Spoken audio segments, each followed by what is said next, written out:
Imagine for a second that you are the CEO of a major national bank. You're sitting there reviewing quarterly profits, managing interest rates, looking at commercial loans, and then your government calls. Never a great start to the day. No, definitely not. But they call and order you to purchase military-grade surface-to-air missile systems. Oh, Yeah, and you have to set them up around your financial headquarters and literally shoot down incoming kamikaze drones yourself. Oh, and you have to pay for the missiles out of your own corporate budget. that sounds like a pitch for a dystopian movie. I know, but it's not. That is a directive reportedly being handed down to top financial institutions in Moscow right now. Welcome to the Clara and Horatio Daily World Brief, available at claraandhoratio.com. If you were tuning in to make sense of the noise, you are in the right place. We are definitely looking at a day where, the illusion of control is just shattering on multiple fronts. Yeah, we're examining this incredibly precarious set of peace negotiations between the U.S. and Iran. And this is all happening while actual regional borders are being actively rewritten by force. We have that chilling directive from Russia, alongside a warning to foreign diplomats in Kyiv that basically rewrites the rules of international conflict. Plus, we're looking at a multi-billion-dollar rocket explosion in Florida that suddenly trapped Amazon and NASA in a massive logistical nightmare. Right. And finally, we'll cover a tragic school fire in Kenya that reveals how systemic administrative failures can turn a simple locked door into a complete catastrophe. I mean, if there is a through line today, it's the vulnerability of these complex systems we rely on. We build these massive diplomatic frameworks, advanced military shields, aerospace programs. But today's briefings show how easily they can just be unraveled by fundamental ground-level realities. A multi-billion-dollar air defense grid bypassed by a spool of wire. A lunar space program grounded by a single testing anomaly. It's wild. But let's look at the Middle East first, because that disconnect between high-level planning and ground-level reality is arguably most visible there right now. Definitely. So on the diplomatic track, U.S. Vice President J.D. Vance recently stated that the United States and Iran are very close to a memorandum of understanding, though he was careful to add they're not there yet. Which is a pretty crucial caveat. Oh, for sure. And the draft President Trump is currently reviewing contains some massive geopolitical shifts. I mean, we are looking at the potential reopening of the Strait of Hormuz for commercial shipping. Lifting the long-standing U.S. naval blockade on Iranian ports, too. Yeah, and unfreezing up to $12 billion in Iranian assets. But the central sticking point, the anchor dragging this whole deal, centers on Iran's stockpile of highly enriched uranium. Because that uranium issue is where diplomacy collides with hard physics. The U.S. is demanding that Iran not only start producing highly enriched uranium, but also dispose of its existing stockpile. And Iran maintains their nuclear program is strictly for peaceful energy purposes. Yeah, so the negotiations are currently focused on a mechanical solution. Basically, either the U.S. physically removes the stockpile, or the two nations jointly dilute it. Okay, wait, how does that dilution process actually work in practice? Are they just, mixing it with something else? Essentially, yes. So highly enriched uranium contains a really high concentration of the U-235 isotope. That's the unstable one that's capable of sustaining the runaway chain reaction you need for a weapon. Got it. Dilution, or downblending, means physically and chemically mixing that highly enriched uranium with natural or depleted uranium, which is mostly the stable U-238 isotope. So when you blend them, the overall percentage of the reactive U-235 drops significantly. It takes it from a weapons-grade threshold of around 90% down to, the 3 to 5% range used for standard civilian nuclear reactors. So it's like a verifiable physical reversal of the enrichment process. Yeah. And they are extending the current ceasefire for another 60 days, specifically to find a window to execute these highly technical procedures. Man, it sounds like trying to negotiate the sale of a house while the current tenants are actively throwing bricks through the living room windows. That is a very accurate analogy. Because the environment surrounding these talks is incredibly volatile. And here, I think we really need to distinguish between verified facts and contested claims. Factually, we know global oil prices rose 2% amid this immediate tension. But then we get into the fog of war. Right, because Iran claims to have shot down a U.S. aircraft, describing it as possibly a drone near the southern province of Bushehr. But U.S. Central Command unequivocally denies this. They released a statement asserting no U.S. aircraft were lost and all air assets are accounted for. On top of that, Iran's Islamic Revolutionary Guard Corps is claiming absolute control over the Strait of Hormuz. Stating they're treating any unauthorized passage as a disruption. Yeah, forcing ships to turn back if they don't explicitly request permission. Those competing claims just demonstrate the extreme fragility of the ceasefires we saw in April and October. There's a staggering disconnect between the negotiating table in Washington and the tactical reality on the ground. Like the Gaza Strip, for example. Yeah, the Israel Defense Forces are actively expanding their control within the territory. Prime Minister Benjamin Netanyahu publicly issued a directive to increase military control from 60% to 70% of the area. And that expansion completely ignores the demarcation lines of the Trump-brokered October ceasefire, specifically crossing what was established as the Yellow Line. At the same time, the IDF is heavily striking deep into Lebanon, hitting Beirut's densely populated Dahi suburb.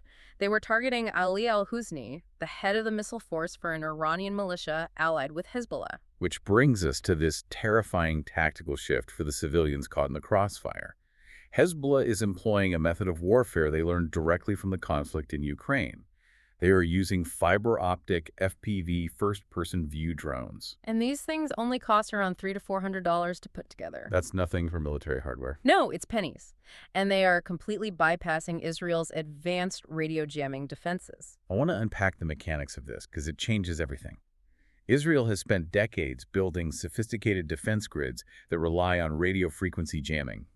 Normally, when a drone flies in, the defense system floods the area with radio noise, right? Yeah, severing the wireless connection between the drone and the pilot. The drone just goes blind and crashes. But these new fiber-optic drones do not use radio waves. They're connected to the operator by a literal physical thread.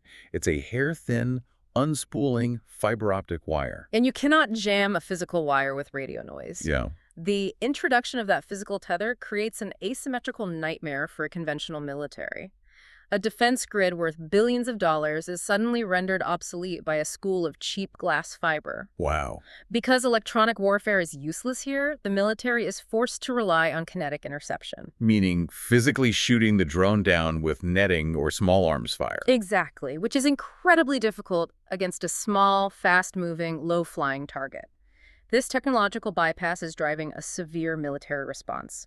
It's caused casualties in northern Israel, and as a direct result, the IDF has issued sweeping mass evacuation orders for Lebanese civilians living south of the Zahrani River. Which covers roughly 14% of all Lebanese territory. Yeah. So a $300 drone with a wire attached is displacing populations and rewriting the rules of engagement. And because the tactics reshaping the Lebanese border originated in Ukraine, it makes sense to look at the chilling escalation happening there right now. Moscow has issued a severe diplomatic ultimatum. They are threatening a fresh wave of what they call systematic strikes, targeting decision-making centers and command posts in Kyiv. But the most alarming part of this development is that Russia explicitly warned foreign nationals and diplomats to evacuate the Ukrainian capital immediately. Issuing a formal warning for foreign diplomats to evacuate a capital city is a massive geopolitical signal. How so? Well, in the unspoken rules of international conflict, diplomatic missions operate under a layer of presumed immunity. They act as a sort of diplomatic shielding for the host city. Because no nation wants to accidentally bomb a foreign embassy and trigger a wider international incident. Exactly. So by formally telling them to leave, Moscow is effectively stripping away that shield.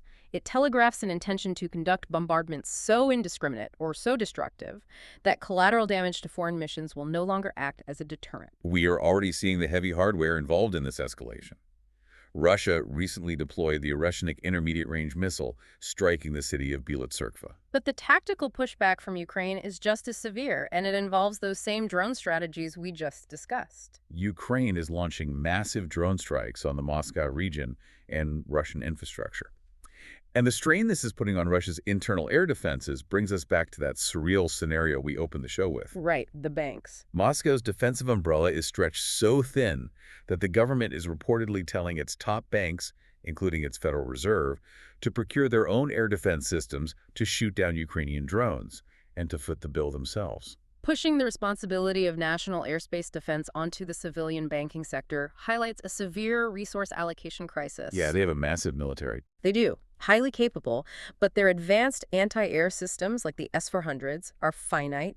They are forced to cluster those defenses along a vast front line and around critical military and industrial assets. Which leaves commercial, administrative, and financial centers vulnerable to long-range drone incursions. Telling bank executives to manage their own localized air defense is an extraordinary, desperate measure. It basically proves that the strategy of using cheap, swarming drones has successfully stretched a superpower's defensive capabilities beyond their breaking point. Honestly, for listeners who find themselves wanting to explore the history of these asymmetrical conflicts or how geopolitical rules shift during wartime, ClarityRatio.com is the home for free-thinking daily news. It's a fantastic resource, and you can also fall down some fascinating brain candy rabbit holes or explore their library of classic audiobooks when you want to take these topics at a slower pace. And looking at systems stretched to their breaking point, we have a major development in civilian aerospace that kind of mirrors the infrastructural vulnerabilities we see in military conflicts. Jeff Bezos's Blue Origin recently suffered a catastrophic failure at Space Launch Complex 36 down in Florida. This is a massive event. They were conducting a routine hot-fire test of the engines on the New Glenn rocket. For context, a hot-fire test is when engineers bolt the 322-foot rocket to the launch pad and ignite the engines to full thrust without actually letting it lift off. It's meant to test the internal plumbing, the pressures, and the engine performance. But something failed. Yeah. And the rocket exploded in a massive fireball. The good news is that all personnel are accounted for and safe. Thank goodness. Yeah, but the bad news is the blast completely tore through the launch pad, even toppling one of the massive lightning protection towers. And the commercial fallout for Amazon is immediate, severe, and incredibly ironic. The irony is rooted in Amazon's legal obligations. The New Glenn rocket that was destroyed was scheduled to carry 48 satellites for Amazon's LEO broadband network. Okay. Under the terms of their Federal Communications Commission license, Amazon is legally required to have half of its planned 3,236 satellite constellation in orbit by July 2026. That's a tight deadline. Very. If they miss that deadline, they risk losing the spectrum rights that make the entire broadband project possible. And as of late May, Amazon is over 1,300 satellites short of that halfway mark. And their primary ride to space just vaporized its own driveway. Yeah. Launch Complex 36 is the only facility in the world built specifically to handle the New Glenn rocket. Yeah. I mean, a launch pad is not just a slab of concrete. It is an incredibly complex piece of machinery. You've got miles of custom cryogenic plumbing for liquid oxygen, massive sound suppression water systems, tailored umbilicals. When a pad is destroyed, you don't just sweep up the ashes. You spend months, potentially years, rebuilding custom infrastructure. Which means Blue Origin's heavy lift capabilities are grounded indefinitely. And Amazon, facing this strict FCC deadline, is now forced to rely heavily on its main competitor in the satellite broadband market. Elon Musk's SpaceX. Exactly. Oops. I mean, it's just wild. They have to use SpaceX to launch their satellites. It's like running a high-stakes logistics company. Your brand new billion-dollar delivery truck blows up in the loading dock, and you are forced to pay your biggest rival to deliver your packages for you just to keep your business license. But Amazon is not the only client standing on the porch waiting. NASA's entire lunar timeline is now bottlenecked by this single explosion. That's right. The ripple effects on NASA's Artemis program are profound. NASA Administrator Jared Isaacman recently laid out plans for establishing a permanent presence at the moon's south pole. The very first mission to establish this footprint, Moonbase 1, is targeted for autumn 2026. And that mission relies entirely on Blue Origin's Blue Moon Mark I lander. Taking it a step further, the Artemis III crewed mission depends on critical testing of that same lander architecture. Because those landers are contractually integrated to launch on the New Glenn rocket, NASA's timetable for a 2028 crewed landing is now in severe jeopardy. They have very little room to maneuver here. A vulnerability made even sharper by the fact that China is steadily pushing forward with its own stated goal to land astronauts on the moon by 2030. So a single ground test anomaly in Florida threatens to alter the geopolitical balance of lunar exploration. We are looking at a billion-dollar technological failure where, thankfully, no one was hurt. But our final story is a tragedy rooted in the failure of basic low-tech infrastructure, where the human cost is devastating. In Gilgil, Kenya, a fire swept through a dormitory at the Utumishi Girls Academy. 16 students died in the blaze, and 79 others were injured. The authorities are currently treating this as a criminal matter. After reviewing CCTV footage and conducting interviews, police have arrested 8 students as persons of interest for suspected arson. The human toll here is heartbreaking. But when we look at the broader context, it exposes a deeply entrenched systemic issue. Kenya has a grim, documented history of deadly boarding school fires. Some are tragic electrical accidents, while others have been attributed to arson by disgruntled students protesting strict rules or poor living conditions. A tragic precedent is the 2001 Machakos fire that claimed 67 lives. But looking closely at the preliminary findings from the Utumishi Girls Academy, we see glaring infrastructural and administrative failures that turned a fire into a mass fatality event. The dormitory housed about 220 students. Investigators found severe congestion, 135 bunk beds packed tightly into the upper floor alone. More crucially, investigators discovered a locked exit door. And that is where the frustration with systemic failure reaches a boiling point for me. I mean, the physics of a fire in a crowded room are brutal. Smoke fills the space, panic sets in, and a crowd rushes the exit. If a door opens inward, the sheer weight of 50 panicked bodies pressing against it makes it physically impossible to pull open. It becomes a concrete wall. Add a literal padlock to that equation, and it's a death trap. And what makes this so infuriating is that the Kenyan Ministry of Education knows this. They conducted a nationwide assessment of school safety standards just in 2024.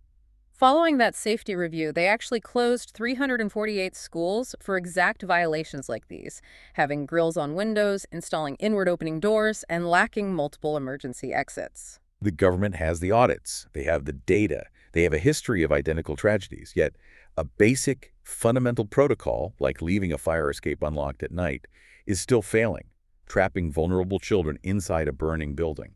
The persistence of these tragedies highlights the vast gap between writing a policy and enforcing a culture of safety. Conducting a nationwide audit and closing non-compliant schools is an important regulatory step. But maintaining daily compliance, ensuring a caretaker or a headmaster does not lock an emergency exit at night simply because they are worried about theft or students sneaking out, requires a ground-level commitment to safety that supersedes administrative checklists. When institutional discipline or a fear of property loss overrides basic life safety protocols, the consequences are invariably fatal. The policy exists, but the human execution fails.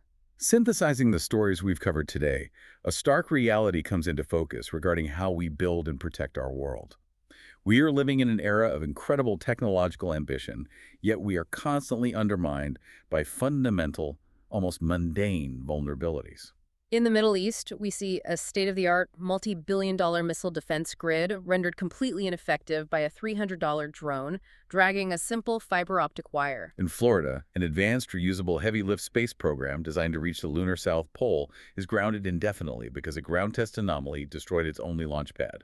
And in Kenya, a horrific tragedy was compounded not by a failure of complex engineering, but simply because someone put a padlock on a basic exit door. We build massive regulatory frameworks, deploy advanced defensive shields, and engineer cutting-edge rockets, assuming these complex structures grant us absolute mastery over our environment. But a cheap wire, a ruptured valve, or a locked door swiftly dismantles that assumption.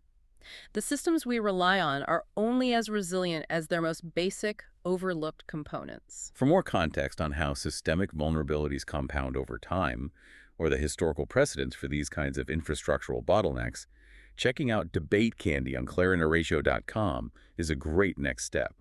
It offers a much deeper look into the friction between technological progress and human error. Which leaves us with a lingering thought to consider today. As our technology rapidly accelerates, from autonomous drones navigating battlefields to reusable heavy-lift rockets aiming for the moon, are we losing our grip on the fundamental human elements of safety, diplomacy, and basic foresight? Thank you for joining us for this briefing. We invite you to visit clarinoratio.com for more daily world briefs, brain candy rabbit holes, and classic audiobooks.